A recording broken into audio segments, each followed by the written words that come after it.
今日想同大家一齊行鯉魚門，咁你可能會問，我哋食海鮮啦，定係去隔離營呢？其實鯉魚門係東面入維港嘅海口，咁如果食海鮮呢，就要做九龍邊，隔離營呢，就喺香港嗰邊，兩邊都對正個港口，所以都叫鯉魚門。但係一搞錯就得個望字㗎啦。咁今日就先同大家去港島嗰邊，然後呢，再過海去九龍嗰邊睇嘅。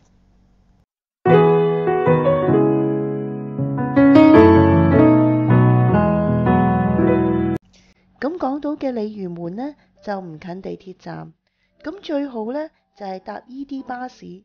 如果響九龍呢，就搭118號。咁所有嘅巴士呢，就響鯉魚門公園站落車就得㗎啦。落咗車呢，就響前面個街口轉左，就經過一個公園仔嘅。行冇幾耐呢，就會見到鯉魚門公園呢個水牌。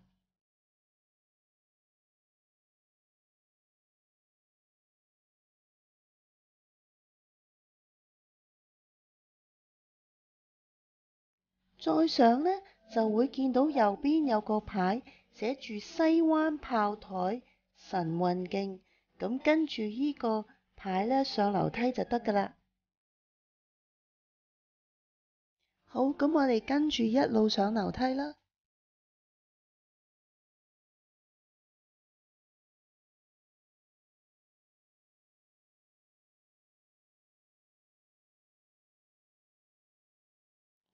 響殖民地時代，英國人就知道柴灣道後邊呢個西灣山係可以守住鯉魚門嘅，所以就喺呢度建立咗軍營啦。咁大家見到啦，咁軍營都係英式古老建築，咁仲係依家香港嘅法定古蹟。咁後嚟85年呢，就改建成為度假村，咁而家疫情關係呢，就變成咗隔離營。咁過咗度假村呢，一路有水牌指去晨運徑嘅。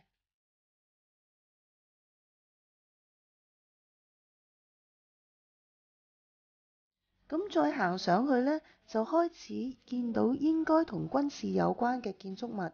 咁我估依啲呢，都可能係倉庫。如果大家知道嘅呢，就可以喺下邊留言啦。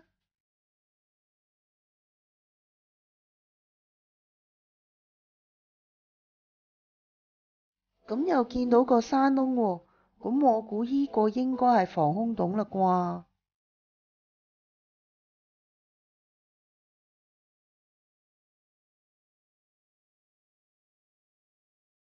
咁上到嚟平台，先遠望筲箕灣同埋港島嘅景先。守得鯉魚門嘅，咁就一定同二戰有關啦。當時日本人要攻入香港，就兵分兩路，一路去軍營，一路去依度上邊嘅炮台突襲。日本人行動好迅速，好快就到咗依度，殺到依度嘅軍人措手不及。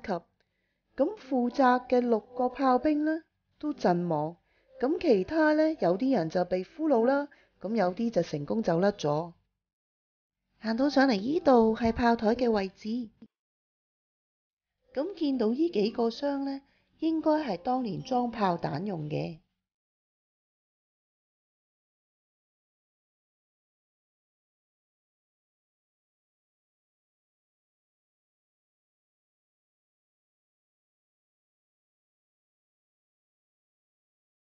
咁而地下呢幾個大釘呢，就應該係當年大炮嘅位置。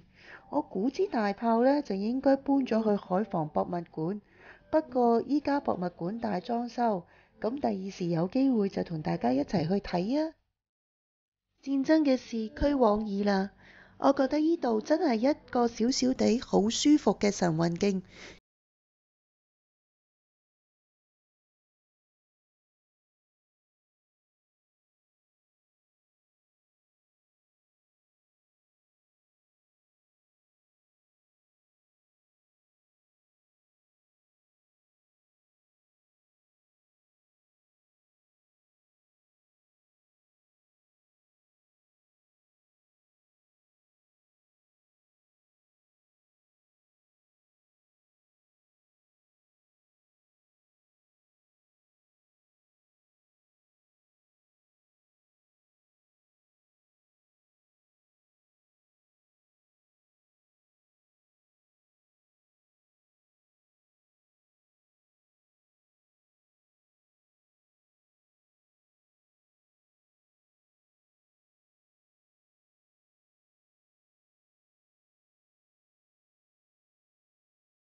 咁佢有一個好大嘅陶瓷工作室，所以喺呢度呢都展示咗好多好靚嘅陶瓷作品㗎。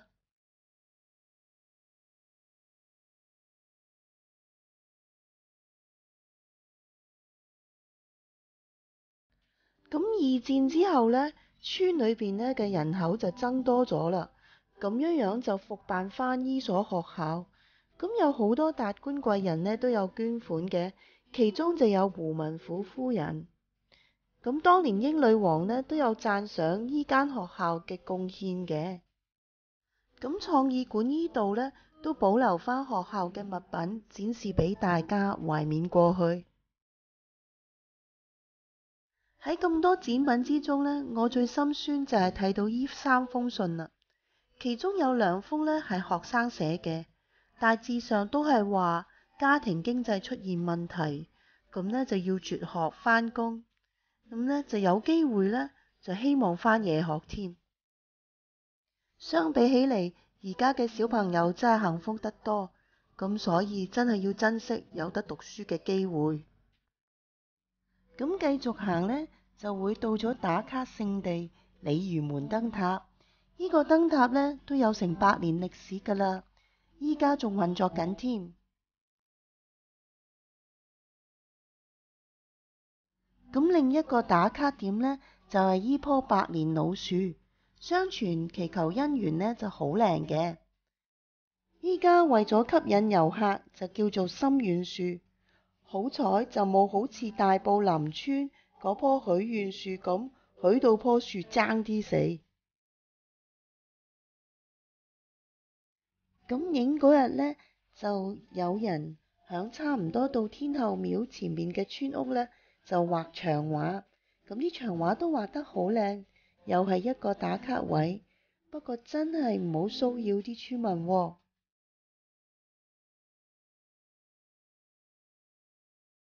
咁次次打8號風球呢，都會聽到話鯉魚門水浸㗎。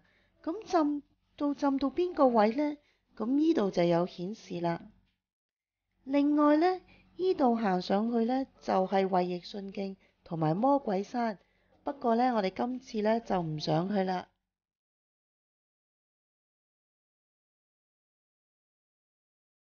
咁跟住行到差唔多到天后廟前面呢，就有幾塊大石，上邊都刻住咗字嘅。咁就唔係由人塗鴉，而係真係文人雅士、書法家嘅題字嚟㗎。咁行過啲石就見到依座天后廟。咁座廟呢，就係鄭成功嘅部下成為海盜之後而建嘅。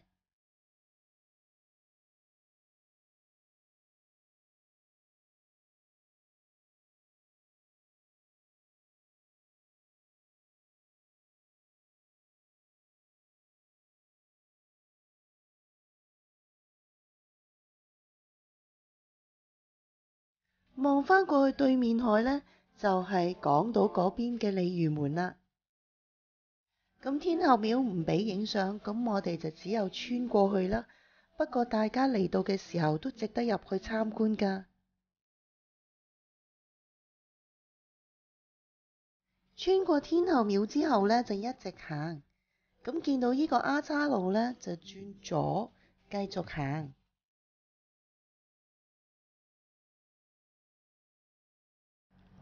一直行呢，就會見到好大隻字寫住石礦場轉左，咁你就跟住個箭嘴喺條好窄嘅路行就啱㗎啦。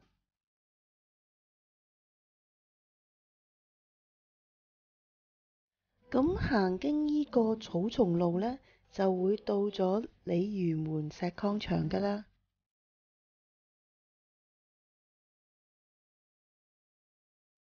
咁呢度掛咗好靚嘅五顏六色，咁我估係藏傳佛教嘅顏色嘅根啦。咁唔同顏色有唔同嘅意義嘅，譬如代表咗火啊、土地啊、水啊咁樣。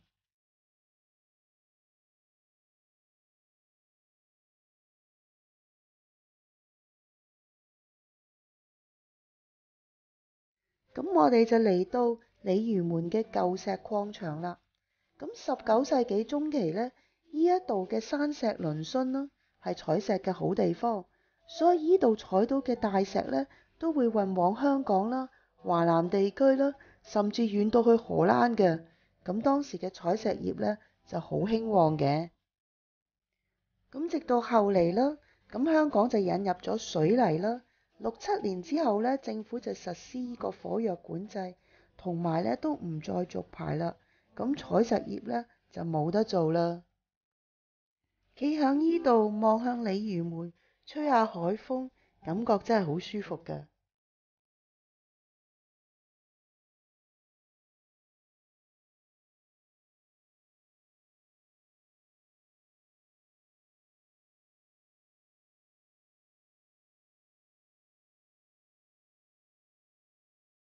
去完石礦場啦，食埋晚飯，行返出嚟海鮮街呢，就會見到有兩檔呢賣豬肉乾同埋果仁等等嘅，兩間都有得試食，咁食啱先至買咯。我自己呢，就比較鍾意買合桃，補腦啊嘛。同埋呢啲海鮮鋪打樣好特別㗎喎，佢哋呢唔係落鐵閘嘅，而係一塊塊寫上數目字嘅板，順序插返上去㗎。好啦，咁記住鯉魚門係個海口嚟嘅。我哋今日就睇完香港同埋九龍兩邊，希望大家鍾意啦。喜歡嘅話就俾個 like、訂閱同埋撳鐘仔喎。下次見啦，拜拜。